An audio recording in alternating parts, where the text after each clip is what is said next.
super excited about being here, and I'm a part of the OLAC committee. And if you guys didn't realize, we kind of put this together with a grant. And so it's brought a lot of us, different individuals and resources. I bring to the table, I'm an agriculture business coordinator at a technology center at Wayne, Oklahoma called Mid-American. I gave you a catalog. I'm a paper person. I still haven't totally gone digital on everything. I still like to touch, feel, see things. I gave you the catalog because we have a section on agriculture in our specific school, and there's about 12 of us across the state out of 29 technology centers. If you don't know it, we are paid based on your taxes to our schools, so we're a free resource 99% of the time in your communities. So I help people in my community. It could be anything, working with FSA, getting a loan, working with Small Business Administration, getting a loan. It could be writing grants for ODAF, for agritourism, you name it, we kind of do a variety of things. I've been at the Technology Center as an ag business coordinator for 6 years. My background, I taught agriculture education at Norman and Moore high schools in very urban areas for 10 years.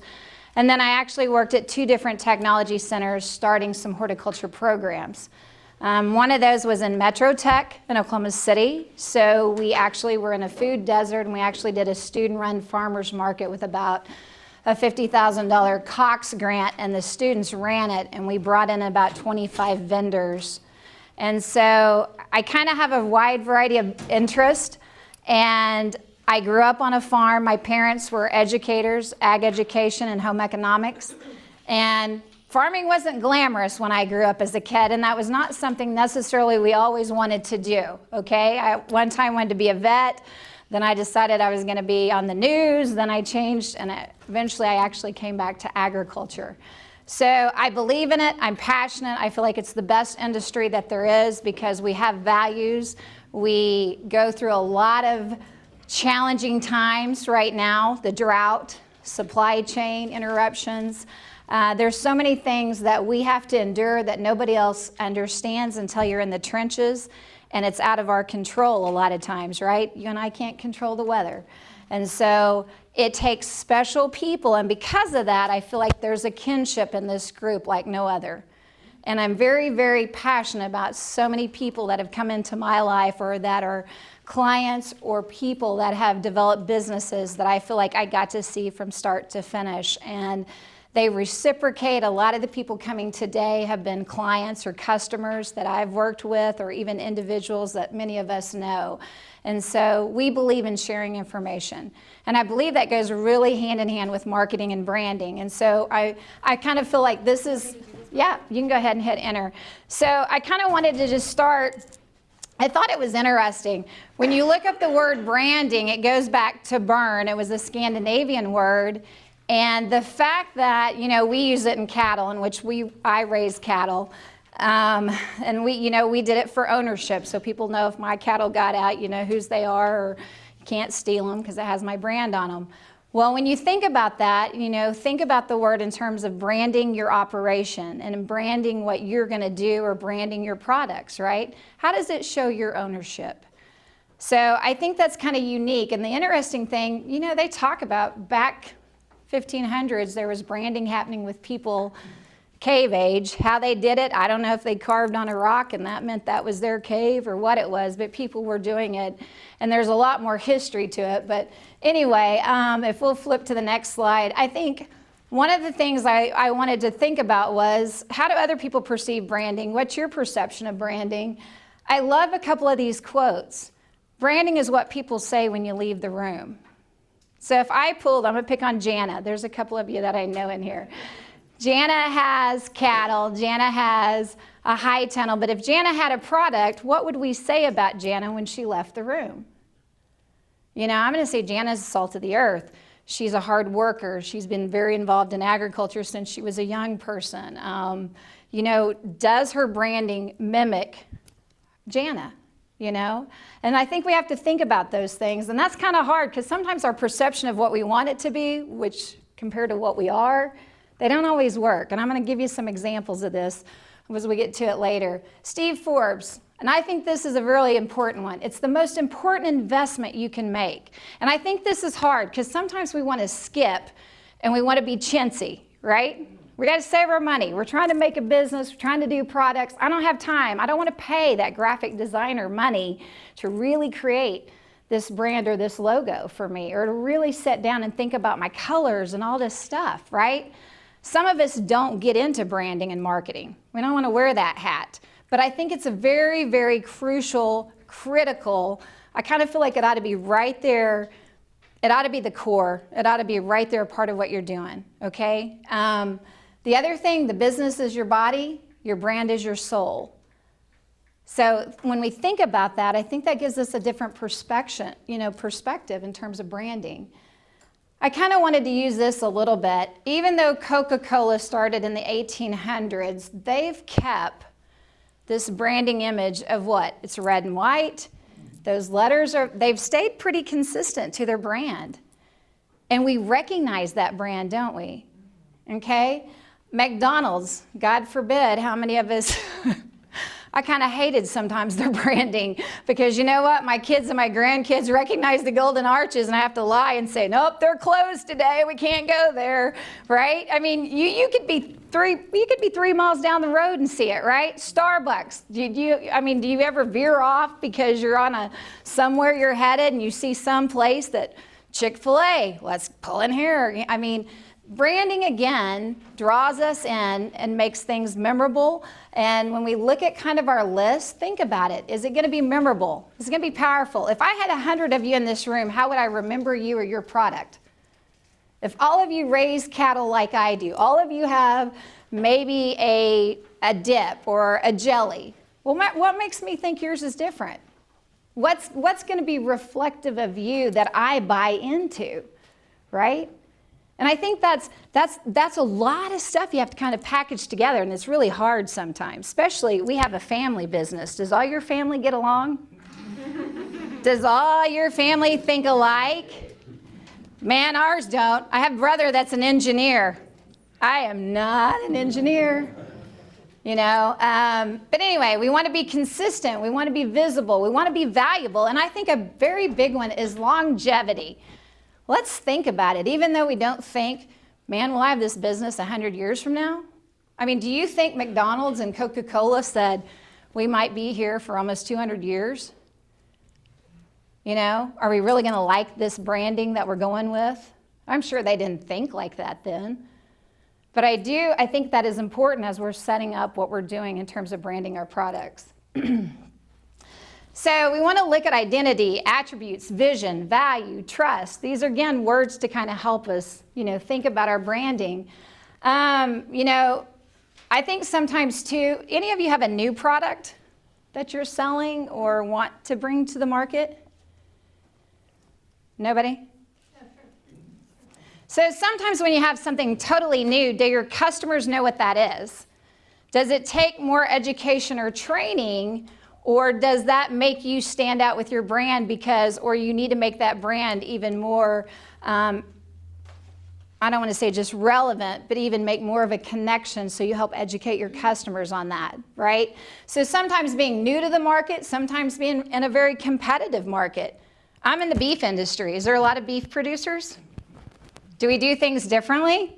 Right. So how am I branding my product versus the other 100 beef producers that live in Cleveland County, McLean County, and Garvin County? What's different? What's unique? What am I doing for my customers that these other people aren't doing? Okay? And that takes a lot of thinking about some things differently. And there was some of us earlier talking about some stuff, and I'll share it with you, just on things that sometimes we don't think about that we could be utilizing. Let's go to the next one. Okay. This is where you got a sticky note. So I was in, any of you been East Coast Boston market, farmers market? Ever been some of those maybe? Love the Boston farmers market. You get to see ships that bring in products, all kinds of stuff I've never even seen before. The other part is they have the locals that actually have a store, and this is my goal. So for any of you that, I want the well someday to have a store here that we have all the products that you see when you come to the farmer's market, but you also get to come shop. I'm going to have it one day. I don't know where it's going to be, but we're working on it. And I'm not the only one, all parts of the state, but I really want to see that happen. We work so hard to get customers 2 days a week. Why don't we have them 7 days a week? But I don't want to work 7 days a week at the farmer's market. I want to have a place that my stuff's there, right? So I walk into Boston. If you ever get a chance, they have a store that they've got really people that have said, I'm going to be here. We're guaranteed we're going to work it. We're going to have these products. One of them was Fat Toad Farm. What do you think of that name? Think you're going to remember Fat Toad Farm?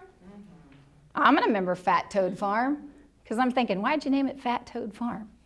Do you like toads? Are you fat? Is caramel going to make me fat? Is this really good stuff? Let me try some of that stuff, right? So they had a great presentation of product. You could sample it. There was a whole story. They had their own dairy goats. It was their milk that was going in the product. They had a whole cool story, all right? It tied back to their branding totally, okay? I walked away with a whole bunch of stuff that probably didn't half of it make home, right? Because either it gets broken in your bag or eyes are bigger, but you wanted to do it because you bought into that image. So I'm going to ask yourself, I want you to list these. These are some questions on your paper. What are your greatest strengths? What differentiates you or your products from someone else's? What do you want to be known for when I hear your name? And how does your uniqueness translate to value? What are your most significant accomplishments? What do people come to you for?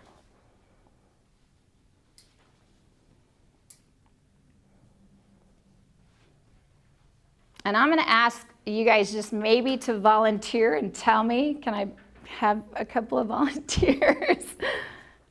I won't pick on you too bad. I did quality and product knowledge. I'm a worm rancher. You're a worm rancher.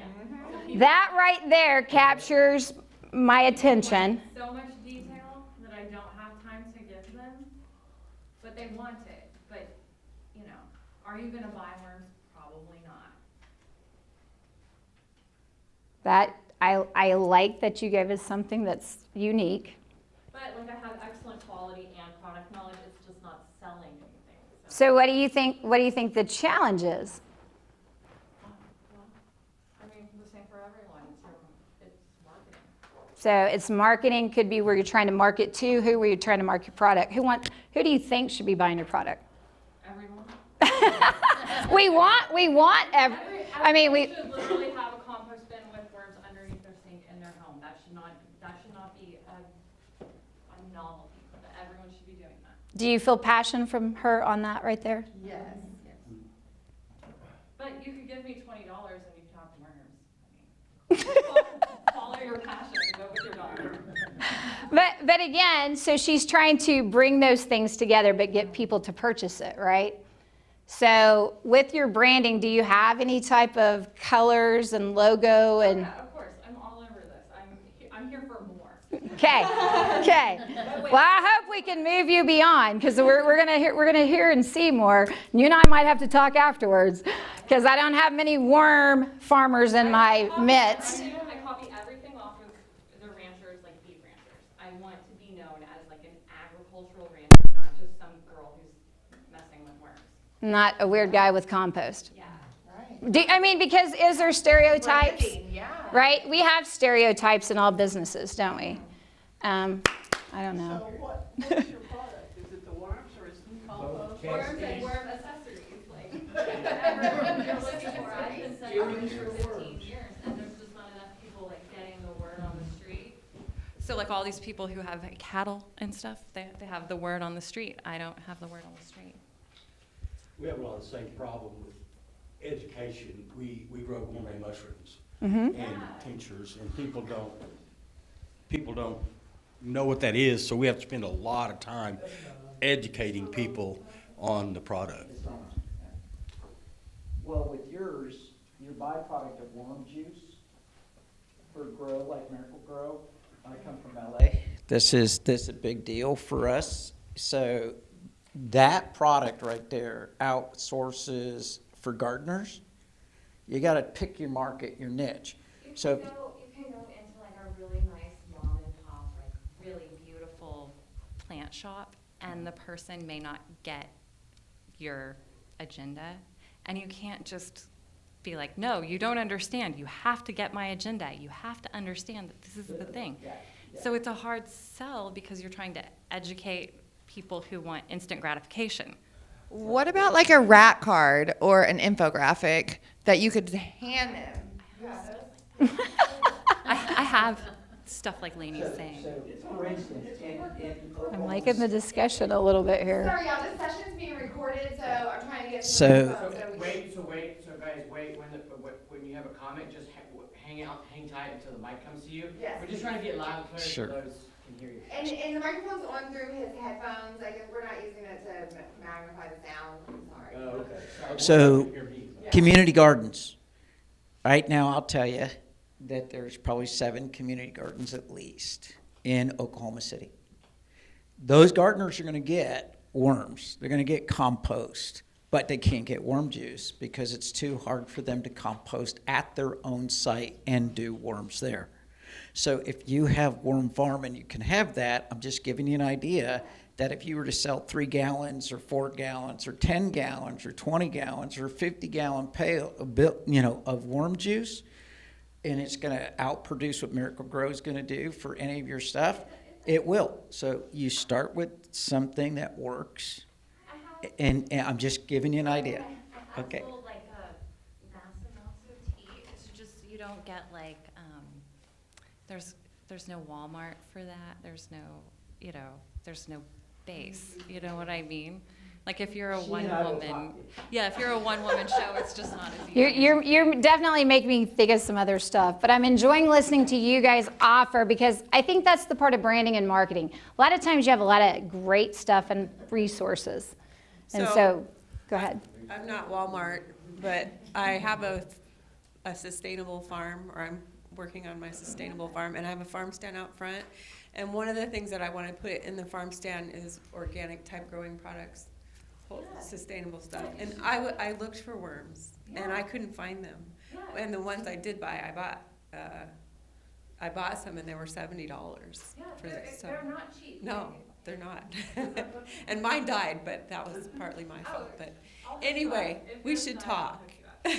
So I think we started hearing some great things, great dialogue, and I like that. And I think you also might have met a customer, right? That's always good when we come to a training, right? Right? And I'm going to say, again, complementing marketing, complementing branding. So again, here's my head goes even further. What if you even had a little kit, or you had something that went along with the seeds and the soil and blah, blah, blah, and then also your knowledge gets packaged in that, or I'll give you a free 3-hour online tutorial, $150, and I'll show you how you put all this together and it works, right? Like there's other things sometimes how we package it or bring it or take it to customers outside of our market base. Because her market base may be way more than Oklahoma. Oh, absolutely. And probably at a higher price point. And you have a lightweight product. You don't have beef like I do, so when I got to ship it, right? I mean, like, I'm scared. I don't want to do You that. have to go to the exchange. You're right. That's not too far for you. Right. But great. I loved it. Anybody else want to, throw up something? Just, Well, we grow microgreens, okay? and people say, what are microgreens? Right, so microgreens are not jack and the beanstalk plants. We just take broccoli seed, let it grow for 8 days, cut it off above the soil line, and eat it. And it's 40 times more nutritious, ounce for ounce, than the actual head of broccoli. And we do it with 17 different varieties. So they're superfoods, and they're good for preventing cancer, fighting cancer. But there's disclosure, this product does not diagnose, treat, blah, blah, blah, blah, blah, blah. But the bottom line is we are what we eat. So when we eat healthy food, but we're preaching to the choir. Right. So when we get that marketing word out, we have samples, people taste them. They can't believe that really tastes like cilantro, the cilantro microgreen. They all taste like what they are. Right. So once we let somebody taste some, and here I am marketing fail, I didn't bring any, people are like, wow, okay, and they buy. And we've been doing it So 6 you years. feel like there's a lot of education on your product as well as hers sometimes to move it or, Yes and no, because the Okay. word's gotten out. We've been doing it for 6 years. okay, right? So microgreens are starting to become more common. You can see them in Sprouts now. You Right, can see them in Whole right. Foods. When we started, they didn't. I went to Sprouts and were like, well, what is it? I'm like, y'all don't know what a microgreen is and you call yourself Sprouts? So, I mean. We might want to change it. We might want to change the branding. But seriously, I'm like, really? Really? But, but there you go. So, but yes, there is some education involved. But then we have a brief sheet that we just hand to people and they can, oh, okay. And we have pictures of how people have used them. And that's what gets people's attention. When you see some microgreens on some pizza, they're like, oh, I didn't think of that. Right, Or when they see them in a right. salad, or you see somebody's Right. avocado toast with sunflower shoots on it. And then people's minds just start going, so we try to have a cross-section of in soups, in salads, in a smoothie, into this, into that. And then people are like, ah. So you're not necessarily selling worms, worm lady. You're selling the results of the worms. You're selling what the worms are going to do for them, or do for their food, or do for their garden, or do for their compost pile. You're selling the results. You're not selling the worm itself. People, nobody wakes up. He's kind of part of the nobody factory. wakes up one morning and says, I think I'm going to buy a worm today. Right? I try to tell people that selling worms was sort of like looking at a Trader Joe's food catalog. There's no pictures of the food. It's all just words. Right. Are you going to eat it or not? You know what I mean? The picture is worth 1,000 words, and I'm reading the 1,000 words. What does that make me? Trader Joe's is doing something so different over there. You're going to have to do something different if you do worms. Right. Well, we'll talk some more. But good ideas. What is your branding or logo? I'm curious for Sprouts. Do you have abundant microgreens? You know where my mind went a while ago? Popeye and some spinach. And being strong, and I'm going, what about something with some sprouts? Or, like what comes when you're saying it's a superfood? Superfood, is that something like a superhero? Is that like, your branding, your shirt's great. I think it's definitely timeless, right? Because it's very clear, but could you create some more interest or something else? Or, I don't know. Again, those could be other complementary things that could go along with your branding and your marketing. Sure. So let's go. We're going to go to the next slide because I have some more stuff for you. So I wanted to talk to you a little bit. So when we did ours, we have a farm name. How many of you have a farm name? Right? Is your farm name sexy, cool, like it, memorable? What's your farm name? RLC Farm. RC? RLC. Does that stand for you and your kids and your husband? Ours is DJ Horton Farms, and that was Dell and Jan. And guess what? My brother and I are Dusty and Jona. So it'll go through 2 generations. It doesn't work on the grandkids, right? Okay. So I had a stock tank, like a Shark Tank class. My mom was in it. She's retired, trying to find something for her to do with my dad besides just the farm and raising cattle. They wanted to do some value-added products, and we were like, well, do we want the farm name? Not, DJ Horton Farms is okay, but we're in Norman. We need something else. My dad was an ag teacher, I told you that. And agriculture education teachers, they're stationed by the owl. The owl is a sign of knowledge and wisdom. He was also called Hoot in college, and I'm pretty sure it wasn't because he was wise. I'm pretty sure Hoot liked to kind of have a good time.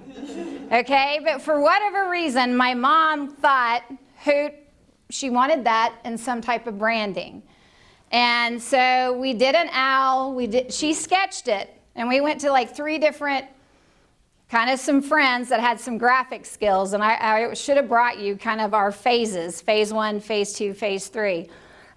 This is the final phase, and Keystone Labels, if you haven't ever dealt with them in Oklahoma City, and there's a lot of different label companies, I love them because you can go see them, and they're going to take, and they will show you tons of labels, because depending on your products, if it's going in a refrigerator, if it's worm castings and you want it lightweight, and whatever it is, they're going to make you think of all the things in terms of what that label is. The other great thing is they have graphic designers.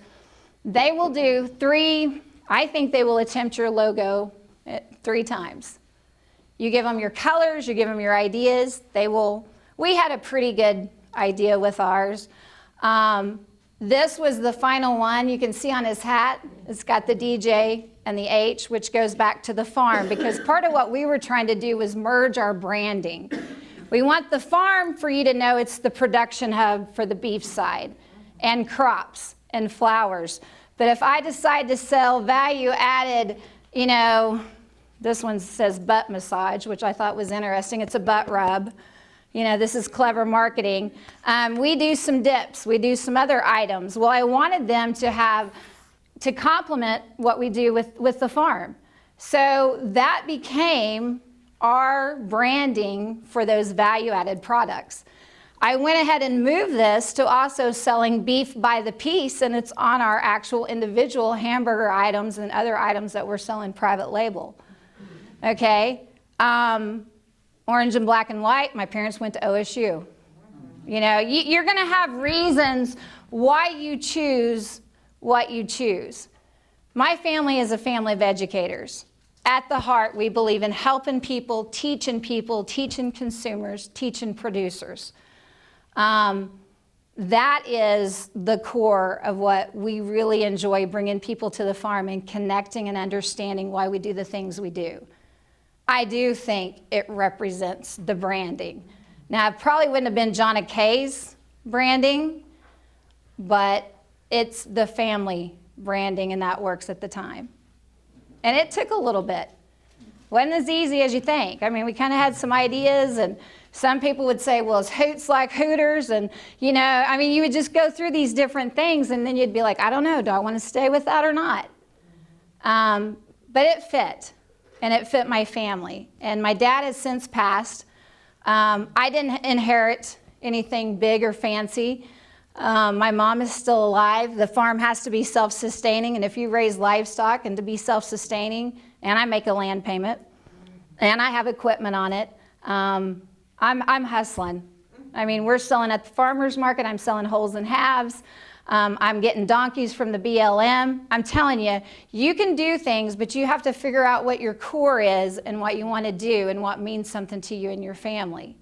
And so I'm just letting you know I'm not this fancy big beef producer that life's easy for us, okay? What do the donkeys do for you? Well, the government pays me to keep the donkeys for a year, and my donkeys eat some grasses that I don't really care for that the cattle won't eat. And they make my tractor payment. And sometimes I keep them because some people want to come and see a donkey. And they sound really fun when they want to eat too. What do you do after the year? You can sell them. Rodeo people will take them. Some people take them to break other livestock with them. So if you ever want to, another tip, Bureau of Land Management, they have sales in your area. I'm all about finding ways to make it pay. Do they guard it all? They do, and we back up to a wildlife refuge, and that was one of the reasons I got them, because we have a lot of coyotes on our property, and I've lost some calves between them and the turkey vultures. I was going to say, not the turkey vulture, Mexican vulture. Yes. Big difference. Yep. Well, I don't like them, and they're protected, and I have a bunch of them in my neighborhood. So I wanted to move on to some examples, and so I have 3 kids, Maverick, Gatlin, and Gentry. 2 of my kids are now married, out of college. My oldest son works for an animal health company. They have pigs, and about 5 years ago, they were going to sell, and they still sell livestock for people to exhibit them, and that's a specialty market. Exhibition livestock's totally a different group of people. They spend money for different reasons, for their kids to show, have an animal, compete. It's huge. They do online sales. Their marketing's way different. But again, when they created their logo, he has a partner. There's the R, there's the M, look like the silhouette of a pig. This was pretty popular about 4 or 5 years ago. You're still seeing it. Another trend you saw in branding was numbers. Some of you may have a business. I've seen several, 413, 405 farm. That was kind of a trend too, so people kind of knew where you were in a way. Pedal pushers, she's a local. They produce flowers. I love them. Jerry's been a presenter before. We'll probably have her sometime. She's with America the Beautiful now, but they were starting their business. They were kind of, getting things out slowly. They leased their land. They then just recently bought the land. That fit them when you meet them and you kind of understand a little more about their family. The Looney Farm, I love Carrie. Bless her heart. I met her and I said, you moved from Edmond, Oklahoma to buy a farm in Alec or Dibble area. And I'm like, what were you thinking? And you know, when you meet her and you get to know her personality, she said, everybody thought we were crazy and thought we were loony to do a farm business. And there became their branding. And genius, really, because it fit them and it fit their story. I might be insulted if you told me we had the Looney Farm. We act like we're a bunch of loonies, but I don't know if I wanted to brand myself that way because we were educators, you know? So if we're crazy doing it, why should anybody else do it? You know, I mean, so that didn't, right. So it didn't fit us, but it greatly fit her and their business. So, and it's very simple. So when you think about it too, depending on where you're going to put these and what your products are, that makes a difference too, because this one is out of Missouri, and I put them on here for an example, but it's very detailed. The more detail it is when you go to blow it up and you put it on different things, sometimes that's a little harder to capture and can cost you more money. So, I mean, that's part of that. Think about your marketing.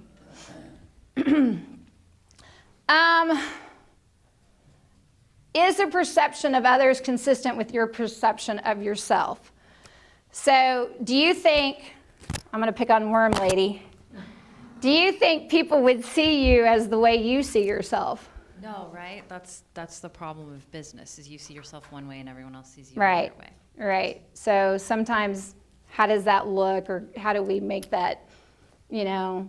Right, you have to have like personal feedback and you have to trust your like market manager or your peer group. And that's a lonely world for worms.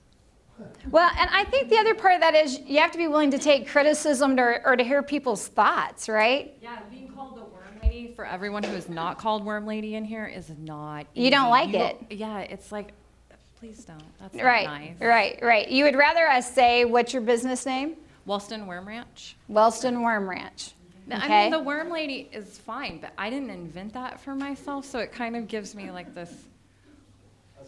You can take it, you can Right, take it. But then you don't want to be like the quirky lady when you leave the Right, room. You right. know, it's You're thinking like the crazy cat perception- lady? Yeah, the perception of self is like, oh, well, they think I'm the worm lady, so, oh, wow. I also think you can use that to your advantage.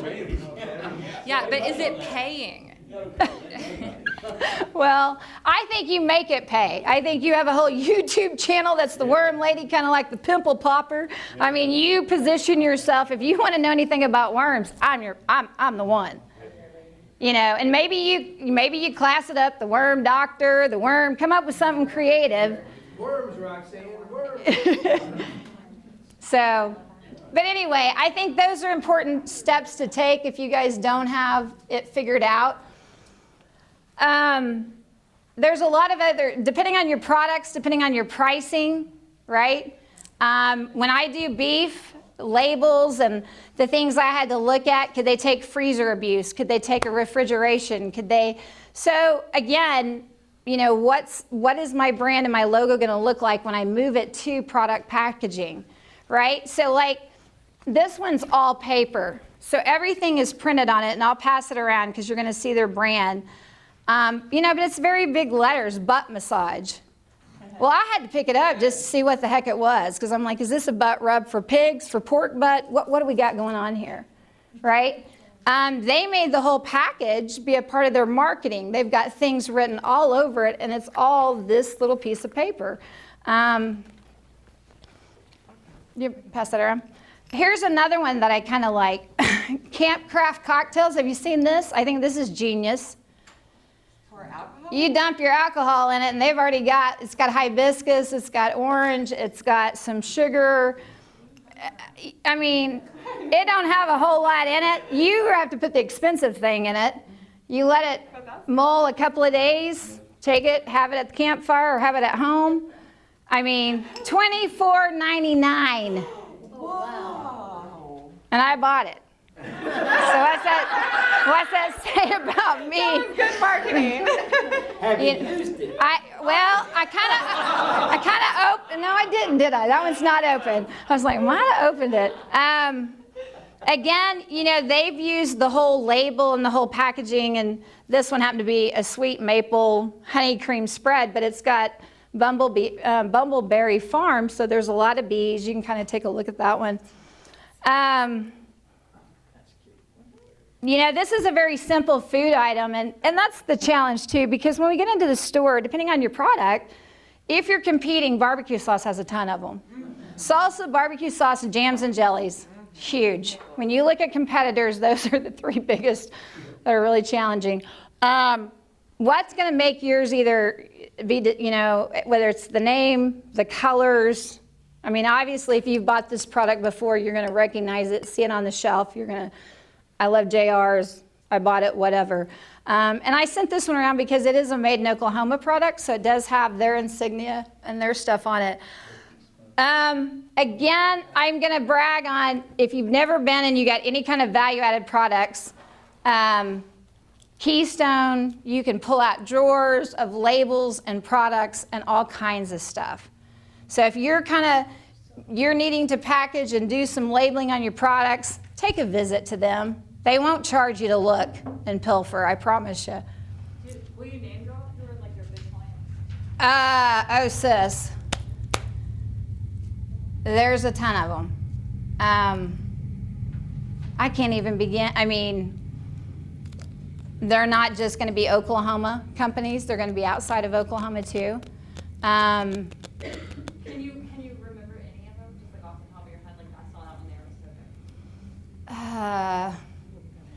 Yeah, go to the next slide. Do you see those spicy pickles, JR? Was that? The Janice? Yep, those are there. Sue Ann's, I don't think was done there.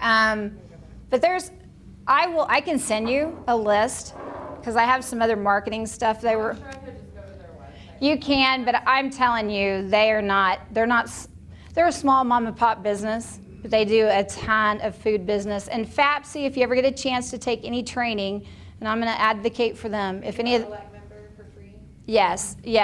If you guys take them up on taking that training for free, because they give you a lot of resources and they'll bring in people like during your lunch meeting.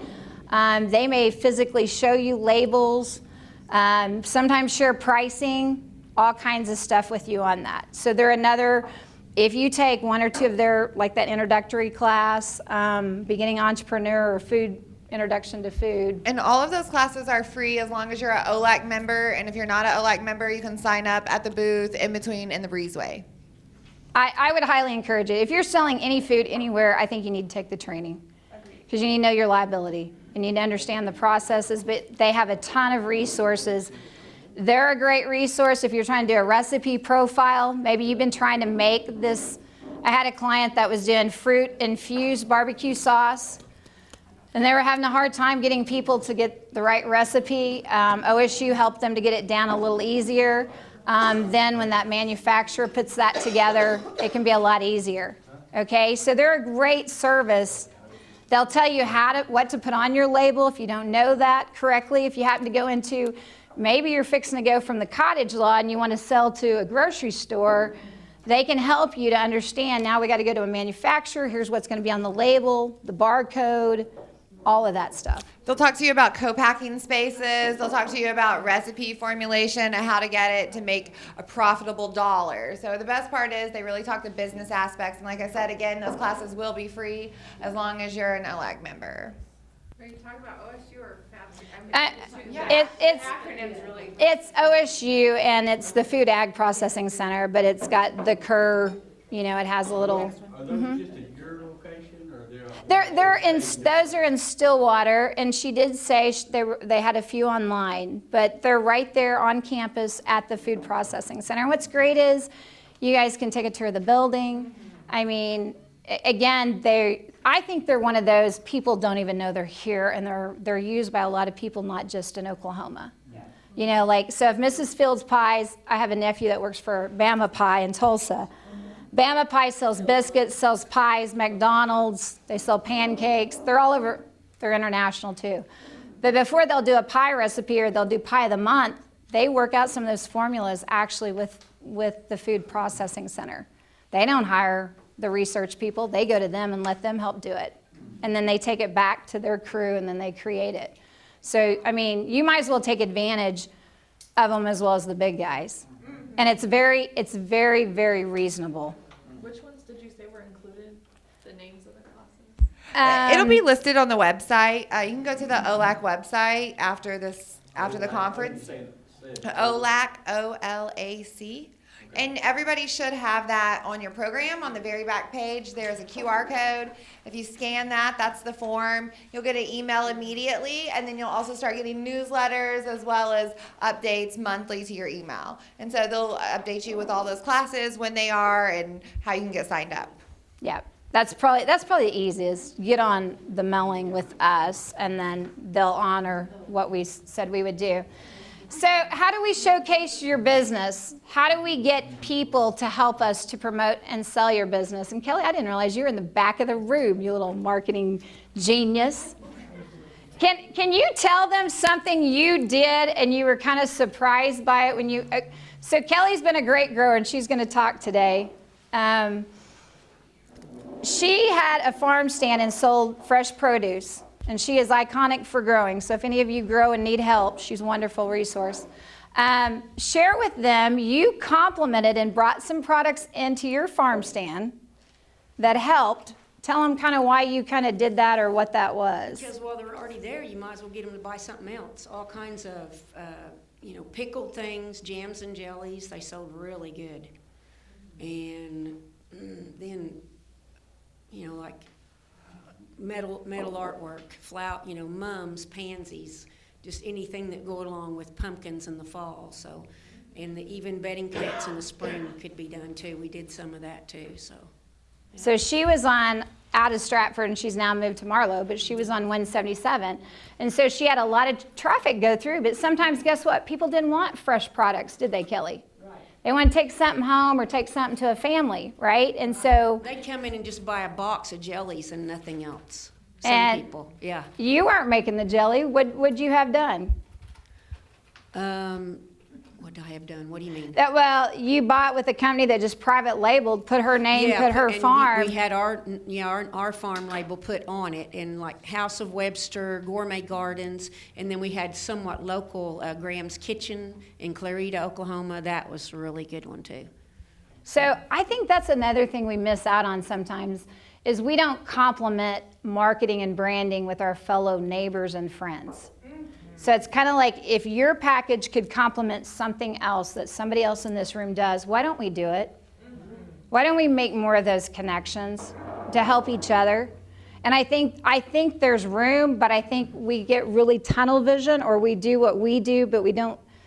And so sometimes I think that is, if they're there, let's capture the most dollar, right? And I don't have to necessarily, Kelly didn't have to make the jelly. They just wanted something to take back that was a part of their trip from her place. But if I was producing jelly and she could have got mine for the same price and... Honey, you would not believe how much honey we sold.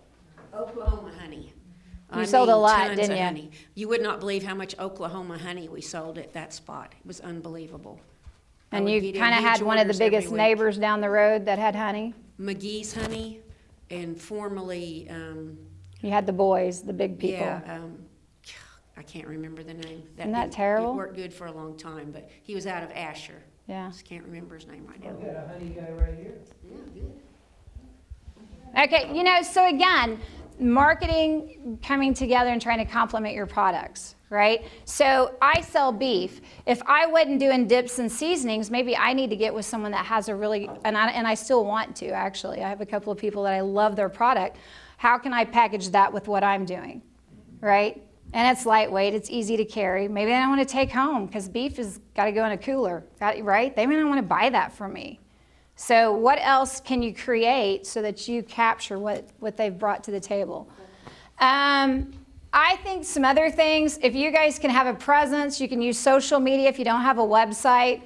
I feel like social media allows you to do it a little more reasonable until you're capable or you design some type of website. Serve on committees, conferences, donate your products. Give it to people that you know. You know, do you go through and have your car detailed? Do you go through and have something done? I mean, I deal with John Deere all the time, or I deal with certain people all the time, and I think, man, I'm gonna give them some beef in my card and try to get some of my money back, right? Do you ever think like that? I mean, I don't feel like I do that enough to them where they do that with me, right? So think about other things that you can do. Gift baskets, I think, are always good for different organizations because they can put, this was donated by so-and-so in their farm and whatever. Let's see.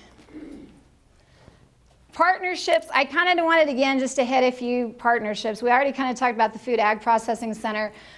I want to, again, CuraTech Systems are your friend because there's a small business coordinator, there is an ag business coordinator in some of them.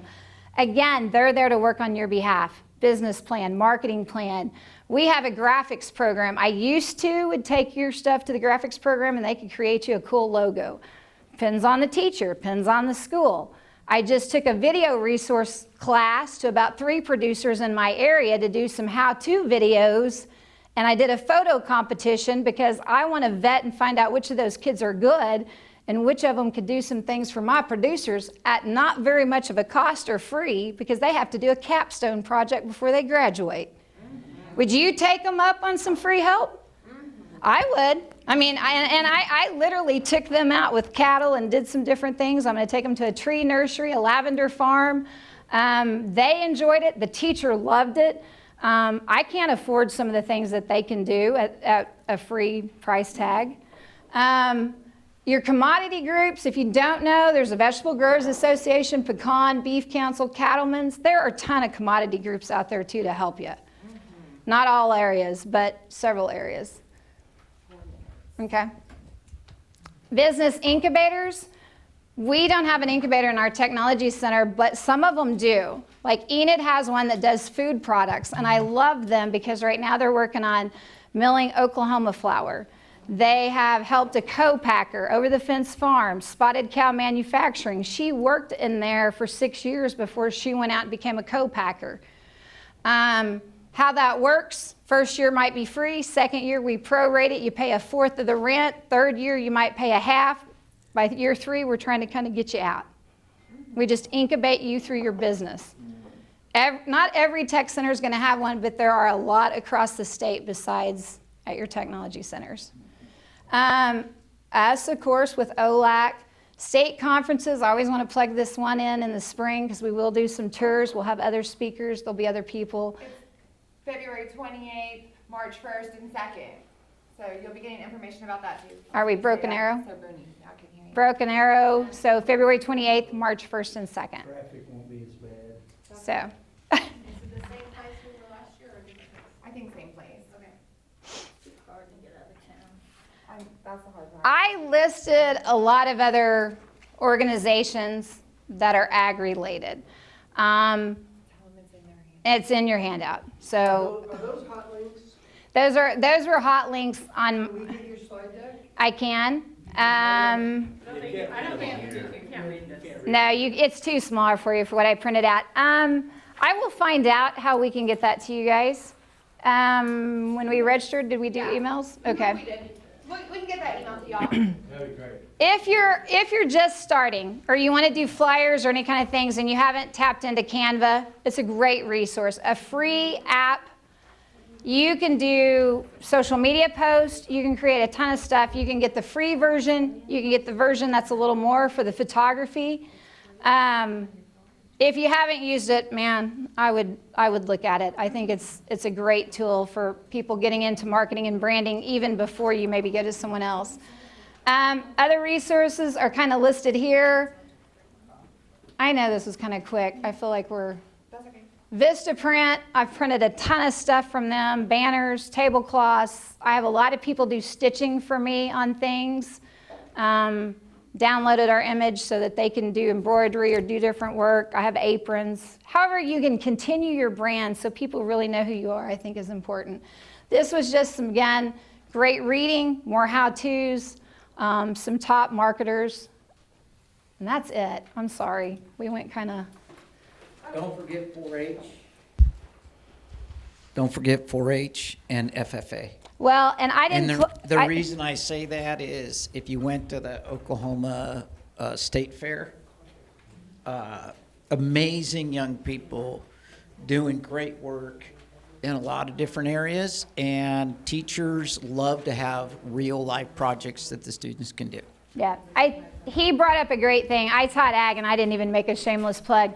FFA has a sales competition and a marketing competition. They will take your product, create a marketing plan, and they will do it for competition, and they will do surveys, they will give you a pitch. You can hear it. They will go on to state and national competitions. We did the winery down here at Noble. I got to tell you a funny thing. We interviewed Toby Keith. Do you think Toby Keith should have been our guy to interview to do marketing for a winery? Probably not, right? Do you see him as a wine drinker? He's not. But my kids thought it was cool, and I had his daughter in ag. And so he said he would come and endorse a product and do an interview with the students. So you can tap into those young people in some of your communities. Some of them have great chapters, and they're willing to take those projects on. If you have questions or you want to know who those teachers are, feel free to email me, because I can tell you some that are always looking for projects. It don't cost you nothing. All you got to do is give them your product and say, here's what I'm doing, here's what I'm selling. Tell me how I should do it and make more money. And if you need help, you can hire one of them, get with the ag teachers or the 4-H leaders, and they'll work for you, and they'll use that experience to learn. Maybe they'll grow later, and they'll use it to win state awards. Yep, like those proficiency It's a good way to awards. get quality help. And you've had, We've Didn't had you- several FFA students work for us in our gardens and go on and be state winners. didn't you have a college person come work for you or an exchange? Yeah, many years ago, yeah. Okay. She's tapped into a lot of resources. So I appreciate your time. You go ahead. Well, I was going to say, back on the branding, one thing to point out is you might look at your place, where you're located, what's famous about the place. Like our little homestead, it's 7A Homestead on Route 66. We're just off of Route 66, so when anybody wants to go search Route 66 or something, we may pop up. do you Good catch. do any agritourism? So you also tie into more Not night. yet. We're kind of slow on that, aren't we? Which sometimes is right. It's like it's the government, I don't want you. But he showed me his card, and it said Route 66 on it, and I found it right away. So it's a huge, simple tie-in. And it's a great selling point, and you might get other people that don't normally. Any other questions, or people just getting started, or did you learn one thing? Maybe? Yes. Tell me you learned one thing. I'm happy if you learned one thing. That's right. All right, who was my question? We were just back to Tennessee. Uh-huh. You talked about branding winning the candle shop. Mm-hmm. And an idea, you're in the Great Smoky Mountains. And one of the things that they had all the animals that lived in that area, but they had elk farts on their candles. So what's the first thing you do? Elk farts. What's that? They go over and open that up and smell. It doesn't smell, I don't know what it smells like, but that was a really good idea about having their farts and all that kind of stuff. They had all that stuff there. And the people, they had it right at eye level. And the first thing you did, you walked in there, and I was there for a while. First thing people would do is walk right in there, see that, walk over, and open that candle and smell it. So that branding type of stuff with that. It's crazy the things that'll draw your attention or separate your product. And that was just a name, right? Well, I hope you guys have a great day.